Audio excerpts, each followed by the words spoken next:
एक ब्राह्मण रहते थे, आत्मदेव नामक ब्राह्मण, भगवान के बहुत अच्छे भक्त, धनवान, अच्छा व्यापार करते, बड़ा घर, बहुत पैसा था उनके पास, बस संतान नहीं थी, एक भी संतान नहीं।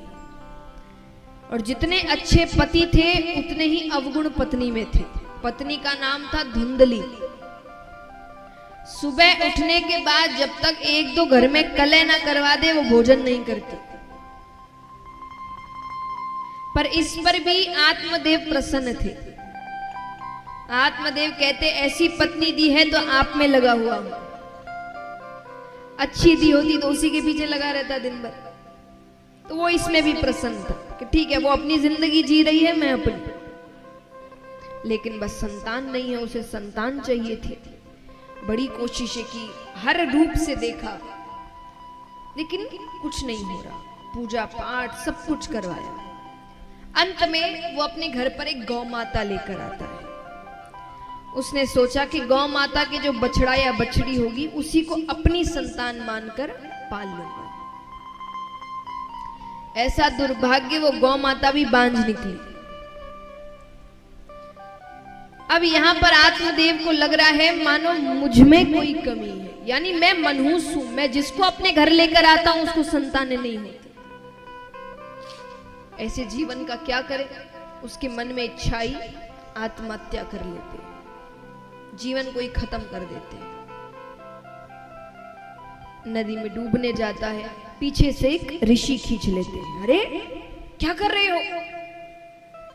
इतनी मुश्किल से ये मनुष्य जन्म मिला है, इसको ऐसे ही खत्म कर दोगे? वो कहे मैं क्या करूं, मेरे संतान नहीं है, संतान के बिना जीवन अधूरा लगता है। संतान नहीं होगी तो मेरा पिंडदान कौन करेगा, मेरा कल्याण कैसे होगा? ऋषि ने कहा तो तुम्हारे बोले अनुसार तो जिस जिसके संतान है सबका कल्याण हो गया। अरे कल्याण कोई सिर्फ संतान से थोड़ी होता है, तुम्हारे कर्म अच्छे होंगे तो अपने आप ही कल्याण हो जाएगा। पिंडदान क्या हो? पिंड यानी शरीर। इस शरीर को भगवान की भक्ति में लगा दो, हो गया दान और हो गया कल्याण। जब खुद का कल्याण खुद कर सकते हो तो किसी और के भरोसे क्यों हो? बहुत कुछ समझाया ऋषि ने, पर कुछ असर नहीं हुआ। वो ऋषि के पैर पकड़कर रोने लग गया, आप मेरी मदद करिए, कुछ ऐसा आशीर्वाद दीजिए कि मुझे संतान हो जाए। ठीक है, उनको दया आ गई।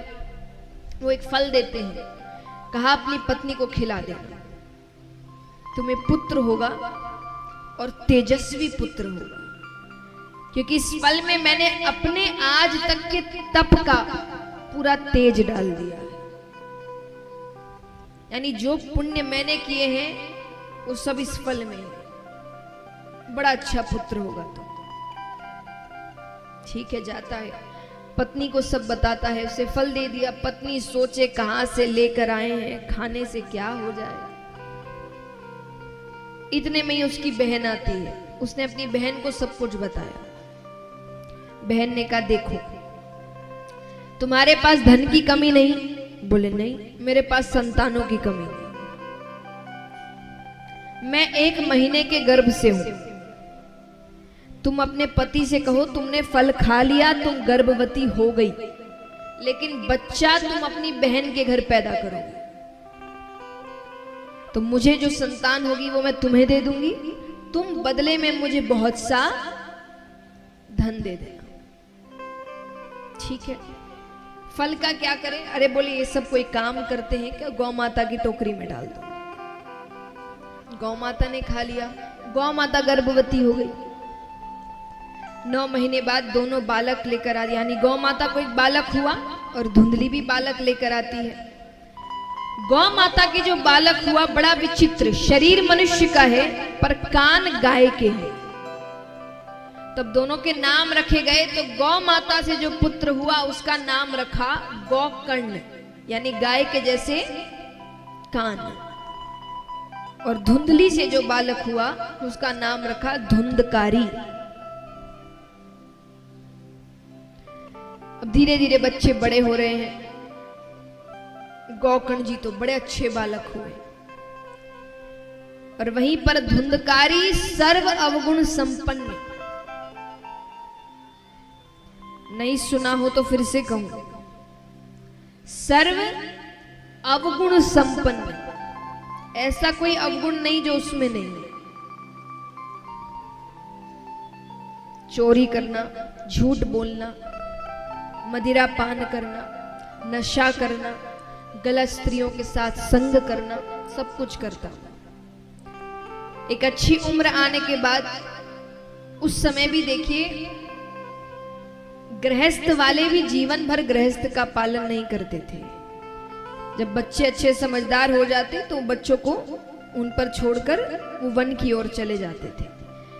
तो गौकर्ण जी ने कहा कि अब हम सब बड़े हो गए हैं, मैं तो गुरुकुल जा रहा हूं। जैसे आजकल बच्चे बाहर निकल जाते ना बड़ी पढ़ाई करने के लिए, पहले गुरुकुल जाते थे।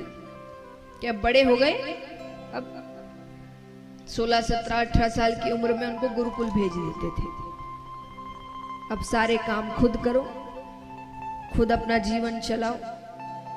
तो उन्होंने कहा मैं तो गुरुकुल जा रहा हूं, आपको भी मेरे हिसाब से अब गृहस्थ छोड़ देना चाहिए।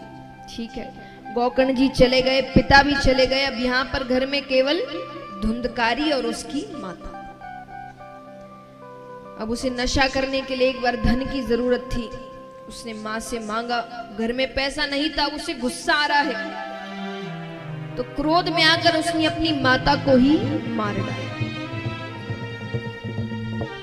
अब पूरी आजादी, कई स्त्रियों को घर पर लेकर आ गया। उनके कहने पर राजा के खजाने में चोरी की। स्त्रियों ने सोचा एक ना एक दिन तो पकड़े जाएंगे, इसके चक्कर में हमें भी दंड मिलेगा। एक रात्रि उसे बहुत मदिरा पान कराया गया, इतना मदिरा पान कि वो खुद कुछ करने की हालत में ना रहे। अब उसे मारने की कोशिश की जा रही है।